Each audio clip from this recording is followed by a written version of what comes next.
2025 సంక్రాంతికి జనవరి 12న విడుదలైన నందమూరి బాలకృష్ణ నటించిన డాకు మహారాజ్ భారీ విజయాన్ని అందుకున్న విషయం తెలిసిందే. విడుదలైన దగ్గర నుంచే బాక్సాఫీస్ వద్ద మంచి కలెక్షన్లతో దూసుకువెళ్లిపోయిన ఈ హై ఆక్టేన్ యాక్షన్ డ్రామా ప్రపంచవ్యాప్తంగా 126 కోట్ల రూపాయల గ్రాస్ కలెక్షన్లు రాబట్టింది. అభిమానులే కాదు, ఇండస్ట్రీ వర్గాలు కూడా బాలయ్య సక్సెస్ స్ట్రీక్ ఆశ్చర్యం కలిగించేలా మారింది.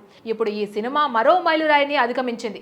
చిలకలూరిపేటలోని వెంకటేశ్వర థియేటర్లో మొదటి రోజు నుంచే 4 షోల్లోనూ నడుస్తూ ఈ సినిమా 175 రోజుల రన్ పూర్తి చేసింది.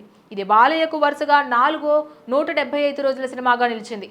ఈ ఘనతను సాధించిన తొలి సీనియర్ హీరోగా ఆయన నిలిచారు.